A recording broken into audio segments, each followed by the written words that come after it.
In 2008, my husband Mark was diagnosed with pancreatic cancer.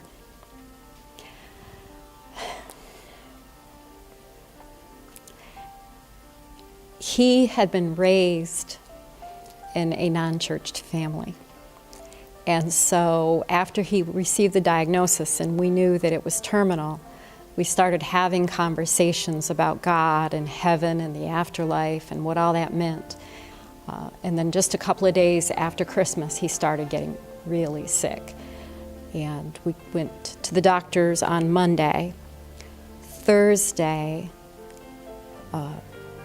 he was so-so. And it came dinner time, and that was shift change in the intensive care, and I had to leave. And I gave him a kiss goodbye and said, "I'll see you after dinner." And he said, "Okay, I love you." And I walked out of the room, and when I came back from the dinner break, when they allowed me back into the room at 8 o'clock, he was semi-conscious, and he never regained consciousness again. He died Friday morning. So I started praying every night, "God, just show me what I need to do, because I miss him, and I don't feel like I have a purpose in this world anymore. I just want to go home and be with him. And I know I can't take that upon myself, that that's your call, but I'd really appreciate it if you would just lay it out for me so I could get it done and I could move on and be with him." And I prayed that prayer every night for months. And every once in a while I would hear this little voice that would answer me and say, "Not yet. You're not ready yet. You need to rest. Keep doing what you're doing. Not yet." And so we came up on the anniversary of Mark's death. And by that night, I really was a mess.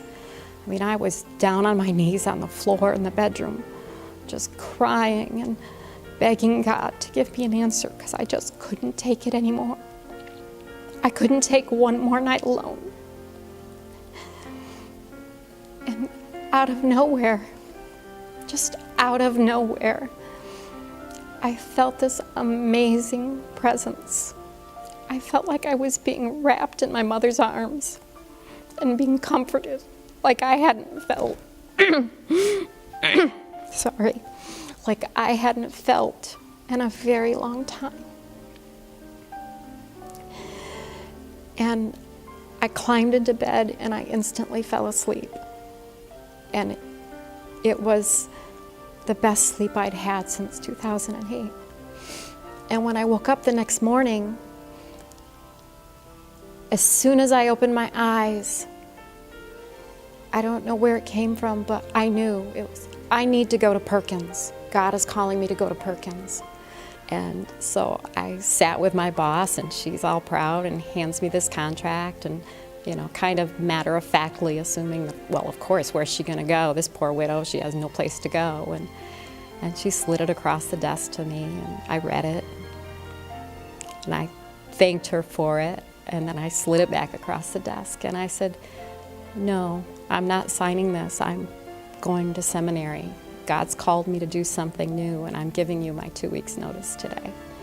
And that's been my journey this whole time. Every time I feel like I'm coming to a point where, oh my gosh, I just can't do this, God. Why did this happen to me? Why did the hospital in Boise say no to my residency?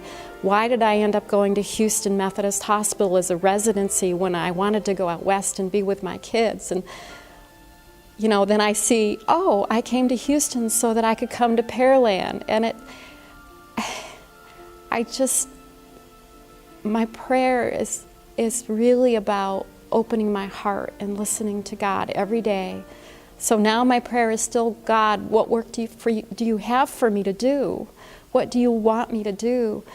But it's a prayer of hope now. It's not a prayer of defeat and anguish. And I've learned to trust that even when I hit those hard walls, even when I hit those places where it seems like there's no place left to go, that God has a plan there, and something is coming, something better than I could possibly imagine. And I just give thanks every day for that.